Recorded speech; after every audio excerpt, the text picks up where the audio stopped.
আসসালামু আলাইকুম ওরহমতুল্লাহি ওবারকাতুহ।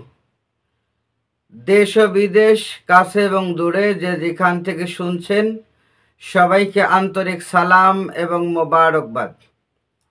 সম্মানিত দর্শক শ্রোতা, এই মানব দেহের মধ্যে ৩৬০টি জোড়া বা গ্রন্থি রয়েছে।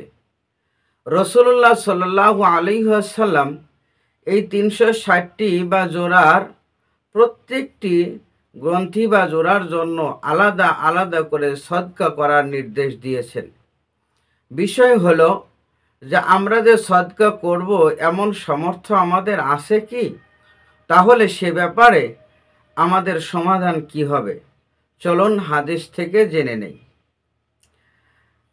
আন বুরাইদা রাদিয়াল্লাহু তাআলা আনহু, হযরত বুরাইদা রাদিয়াল্লাহু তাআলা আনহু থেকে বর্ণিত, ক্বালা, তিনি বলেন, সামি'তু রাসূলুল্লাহি সাল্লাল্লাহু আলাইহি ওয়াসাল্লাম ইয়াকুলু, আমি রাসূলুল্লাহ সাল্লাল্লাহু আলাইহি ওয়াসাল্লামকে বলতে শুনেছি, ফিল ইনসানি সালাসু মিআতি ওয়া সিত্তুনা মাফসালান ফাআলাইহি আন ইয়াতাসাদ্দাকা আন কুল্লি মাফসালিন মিনহু বিসাদাকাতিন।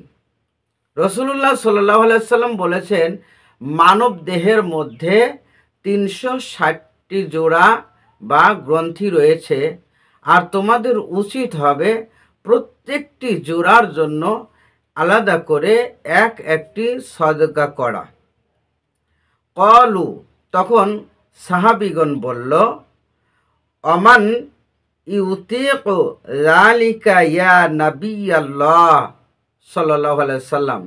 সাহাবীগণ বললেন, হে আল্লাহ রসুল সাল্লাল্লাহু আলাইহি সাল্লাম, এমন সমর্থ আমাদের মধ্যে কার আছে যে প্রতিদিন এই ৩৬০টির জন্য আলাদা করে সদকা করবে? এত সমর্থ তো আমাদের কারো নাই। ক্বালা, তখন রাসূলুল্লাহ সাল্লাল্লাহু আলাইহি ওয়াসাল্লাম বলেন, আন নুখাআতু ফিল মাসাজিদি তাদফিনুহা।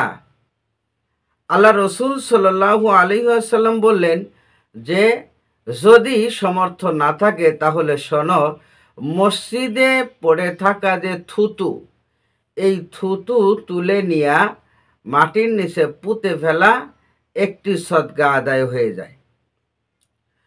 ওয়াশাইউ তুনাহিহি আনিত তরিকে, আর এরপরে বললেন যে রাস্তার উপরে কোনো কষ্টদায়ক বস্তু যদি থাকে তাহলে সেটাকেও সরিয়ে ফেলা একটি সদকা আদায় হয়ে যাবে।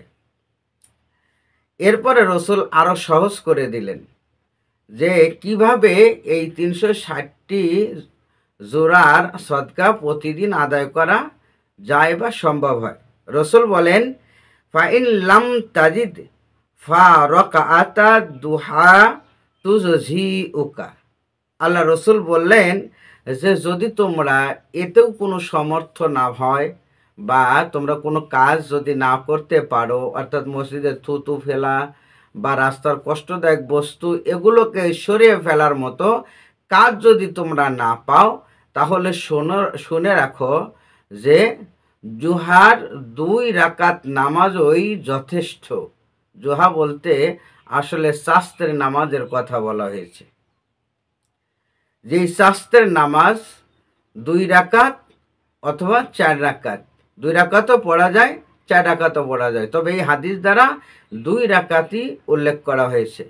তো এই যে জোহার 4 রাকাত নামাজ বা 2 রাকাত নামাজ, আল্লাহ রসুল বলেন যে এই 2 রাকাত নামাজই তোমাদের জন্য ৩৬০টি জোড়া বা গ্রন্থির সদকার জন্য যথেষ্ট।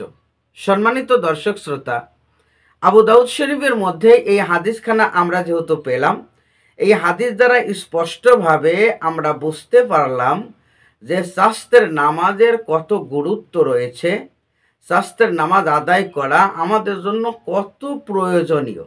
যদি আমরা এই নামাজ আদায় করি তাহলে অবশ্যই আমাদের শরীরের এই হাড় বা জোড়ার, হাড্ডির জোড়া বা গ্রন্থির সদকা আদায় হয়ে যাবে।